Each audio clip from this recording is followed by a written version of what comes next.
TNPSC எக்ஸாம்ல very important subject polity group 1ல 40 questions, group 2 and group 4ல 15 question கேட்குறாங்க. அதில் கேட்கக்கூடிய அனைத்து கொஸ்டினுக்கும் கரெக்டாக ஆன்சர் பண்ணுற விதமாக நம்ம அகாடமியில் one shot MCQ with polity அப்படிங்கிற கோர்ஸ் லான்ச் பண்ணியிருக்காங்க. இதில் 3000+ MCQ with detailed optional explanation and 22 classes 5+ test series and hard copy of book உங்களுக்கு வந்து கொரியர் பண்ணிடுவாங்க.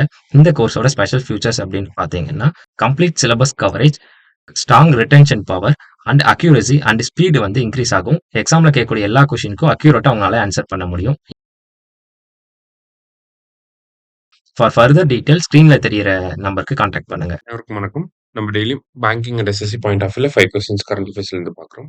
இன்னைக்கு என்ன கொஸ்டின்ஸ் இருக்கு அப்படின்னு சொல்லி பார்ப்போம்.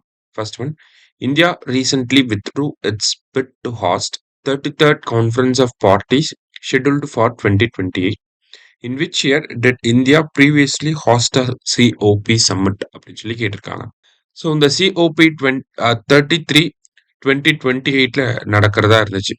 சிஓபி இந்த சென்ஸ் இங்க UNFCCCயோட சிஓபி இந்தியா வந்து ஹாஸ்ட் பண்ணலாம் அப்படின்னு சொல்லி பிட்டிங் கொடுத்துருப்பாங்க. ஆனா இப்ப வந்து இந்தியா வித்ட்ரா பண்ணிட்டாங்க. அதனால சவுத் கொரியா மட்டும்தான் இப்போ ஒன்லி பிட்டிங் கண்ட்ரியா இருக்காங்க. மோஸ்ட்லி COP 33 வந்து சவுத் கொரியால தான் நடக்க போகுது. ஸோ இங்க என்ன கேட்டிருக்காங்கன்னா, இந்தியா இதுக்கு முன்னாடி எப்போ சிஓபி சம்மிட் நடத்திருக்காங்க அப்படின்னு சொல்லி கேட்டிருக்காங்க. ஸோ இந்தியா ஒரே ஒரு டைம் இந்த conference of parties for UNFCCC அப்படிங்கிறத கண்டக்ட் பண்ணியிருக்கோம். எப்போ அப்படின்னா 2002ல. அது என்ன காப் மாநாடு அப்படின்னா COP 8 வந்து நம்ம நடத்திருக்கோம். COP 8 2002 வந்து இந்தியாவில் நடந்தது. சரியா? அடுத்தது, which two countries reached a unique split hosting agreement to jointly lead the 31st UN Climate Change Conference COP 31 in 2026 அப்படின்னு சொல்லி கேட்டிருக்காங்க. ஸோ COP 31 வந்து நடத்துறதுக்காக ஸ்பிளிட் ஹாஸ்டிங் அக்ரிமெண்ட் அப்படிங்கிறத 2 கண்ட்ரிஸ் வந்து போட்டிருக்காங்க. அப்படின்னா அதுக்கு என்ன மீனிங்னா 2 கண்ட்ரி சேர்ந்து நடத்த போறாங்க அப்படிங்கிறதா அதோட மீனிங். யார் 2 கண்ட்ரி அப்படின்னா டர்க்கி அண்ட் ஆஸ்திரேலியா சேர்ந்து நடத்த போறாங்க. சரியா? அடுத்தது, according to IMF, India's rank in the list of world's largest economy அப்படின்னு சொல்லி கேட்டிருக்காங்க. ஸோ வேர்ல்ட்ஸ் லார்ஜஸ்ட் எக்கானமில இந்தியாவோட ரேங்க் என்ன?